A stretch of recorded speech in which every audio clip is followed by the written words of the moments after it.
കാറ്റുണ്ട്, മഴയുണ്ട്, കോടയുണ്ട്. ആ വീവി അവിടെ കിടക്കുന്നു.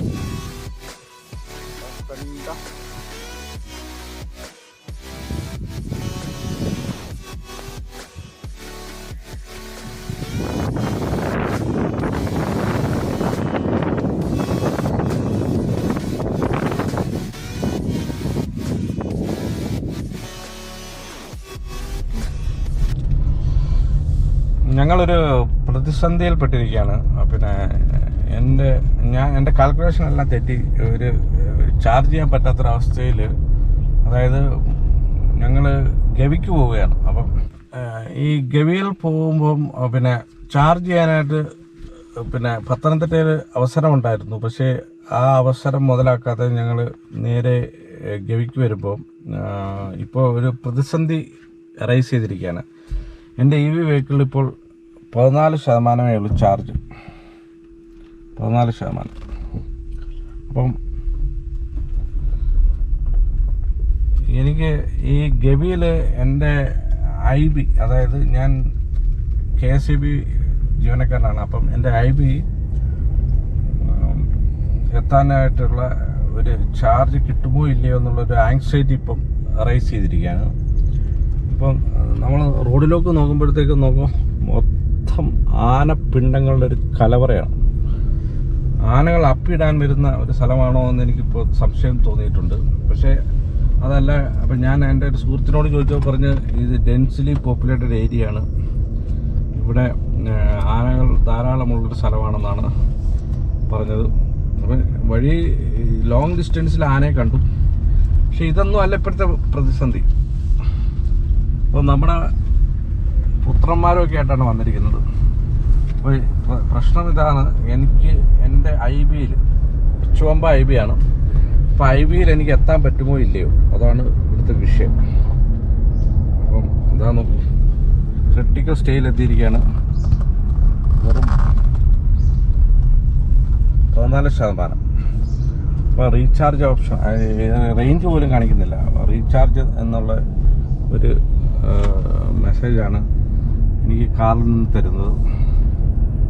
അപ്പം ഇതാണ് നമ്മുടെ കൂടെ വന്നിട്ടുള്ള നമ്മുടെ സഹധർമ്മിണി, മൂത്ത മകൻ. അപ്പോൾ കാട്ടിന് നടുക്കാണ്, പെടുമോ ഇല്ലയോ നമുക്ക് കാണാം.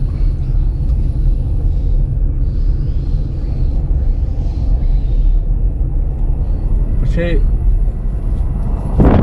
ജീവിതത്തിൽ ഒരിക്കലെങ്കിലും കണ്ടിരിക്കേണ്ട ഒരു സ്ഥലമാണ്. നമ്മുടെ ഗ്രൂപ്പിലുള്ള എല്ലാവരും ഈ ട്രിപ്പ് എൻജോയ് ചെയ്യണം. ഈ ട്രിപ്പിന് എങ്ങനെയൊക്കെയാണ് നമ്മുടെ EVയുമായിട്ട് വരേണ്ടത് എന്നുള്ളതിനെക്കുറിച്ചുള്ള ഡീറ്റെയിൽഡ് ഒരു വീഡിയോ ഞാനിടാം. തൽക്കാലം ഞാൻ ഈ പ്രതിസന്ധി അതിജീവിക്കാനുള്ള ശ്രമത്തിലാണ്. ഇപ്പോൾ ഇറക്കമാണ്, ഇപ്പോൾ റേഞ്ച് കയറുകയാണ്. നോക്കൂ, ആ നീല വര നോക്കൂ, നീല ഗ്രാഫിനകത്തുള്ള നീല, അതിനകത്ത് ബോട്ടർ പോയിന്റ് നിൽക്കുന്നതുകൊണ്ട് ഇത് റേഞ്ച് കയറുകയാണ്. നോക്കാം, ഏത് പ്രതിസന്ധിയെയും അതിജീവിക്കാൻ വേണ്ടിയാണ് ഞാൻ ഈ വണ്ടി എടുത്തിട്ടുള്ളത്. മനസ്സിലായോ? 18 ലക്ഷം രൂപ കൊടുത്ത് ഈ വണ്ടി എടുത്തിട്ടുണ്ടെങ്കിൽ ഏത് പ്രതിസന്ധിയും നമ്മൾ അതിജീവിക്കും.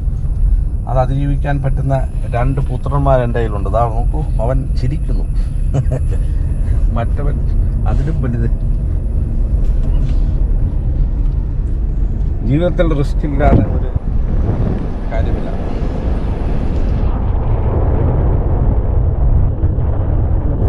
പലരും എൻ്റെ ഓഫീസിലുള്ളവരും ഉപദേശിച്ചു, ഒറ്റയ്ക്ക് പോകരുത്, വേറൊരു ഫാമിലിയും കൂടി കൂട്ടി പോകണം എന്ന്. എൻ്റെ ഫാമിലി എൻ്റെ നേച്ചറാണ്.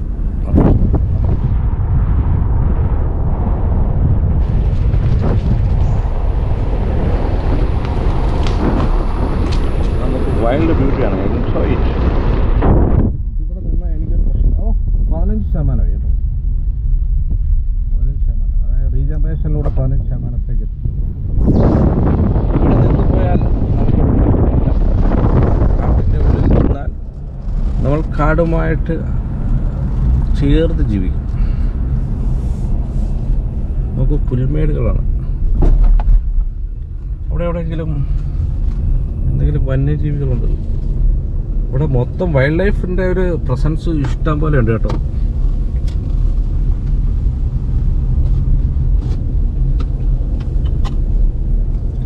വീണ്ടും ആ റീജനറേഷൻ കുറഞ്ഞ് 14 എത്തിയിരിക്കുകയാണ്. കാര്യം ഇപ്പോൾ ഒരു കയറ്റമാണ്.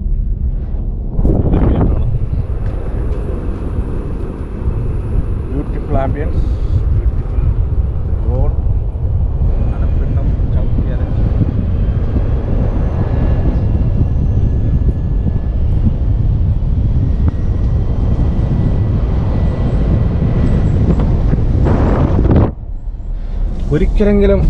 ജീവിതത്തിൽ ഒരിക്കലെങ്കിലും ഗവി റോഡിലൂടെ സഞ്ചരിച്ചില്ലെങ്കിൽ കാശ്മീരൊക്കെ, പിന്നെ കേരളത്തിലുള്ള ഒരാൾ ഗവി യാത്ര ചെയ്തിട്ടില്ലെങ്കിൽ പിന്നെ എന്തെന്ന് Kashmir.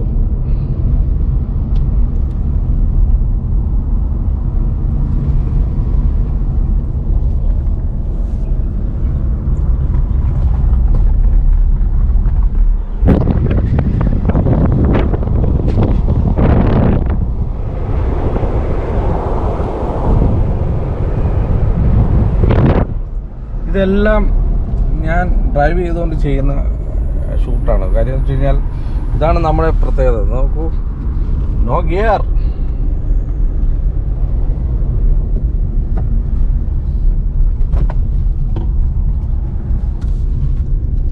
Easy to handle our vehicle.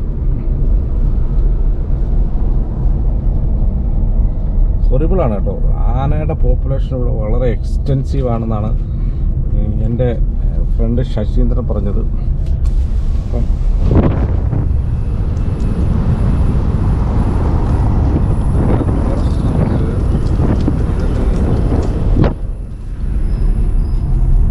കാണണമെങ്കിൽ ഗവിയിൽ തന്നെ വരണം.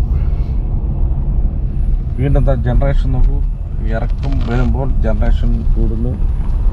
ഇങ്ങനെ പോകുന്നു.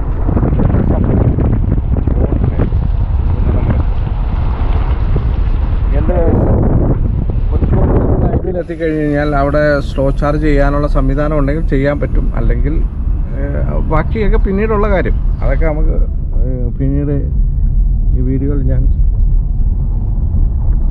നമുക്ക് ഡിസ്കസ് ചെയ്യാം. നോക്കൂ, മനോഹരം.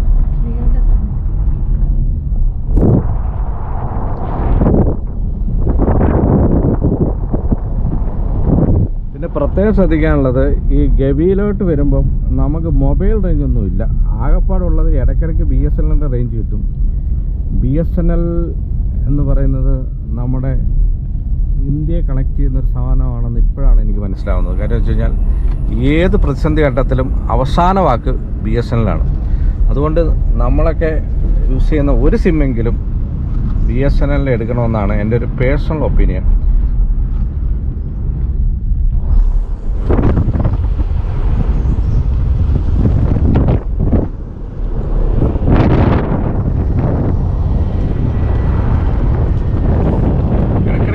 ചെറിയ ഹമ്പുകളുണ്ട്, ചെറുതാണ്, നമുക്ക് വലിയ ഡിസ്റ്റർബിങ് അല്ല. പക്ഷേ അത് വളരെ നല്ലതാണ്. കാര്യം വെച്ച് കഴിഞ്ഞാൽ ആനിമൽ ക്രോസിങ് വരുന്ന സ്ഥലത്താണ് ഇത്തരത്തിലുള്ള ഹമ്പുകൾ വനം വകുപ്പ് ചെയ്തിട്ടുള്ളത്. ഇതൊരു നാഷണൽ ഹൈവേ ആണ്, 183A ആണ് നാഷണൽ ഹൈവേ. പക്ഷെ അതല്ല, ഇത് എന്തുകൊണ്ട് ഈ റോഡിലൂടെ വാഹനങ്ങൾ റെസ്ട്രിക്റ്റ് ചെയ്തു എന്നുള്ളത് മനസ്സിലാക്കണമെങ്കിൽ ഒരു തവണയെങ്കിലും ഈ റൂട്ടിലൂടെ സഞ്ചരിക്കണം. അങ്ങനെ ഞാൻ അവസാനം എൻ്റെ IBയിൽ എത്തിയിരിക്കുകയാണ്. 7% ചാർജ് ബാക്കിയുണ്ട്. ഞാൻ സ്ലോ ചാർജിൽ IBയിൽ ഇട്ടു. ഇനി മറ്റൊരു വീഡിയോയിൽ കാണുന്നവരെ എല്ലാ കൂട്ടർക്കും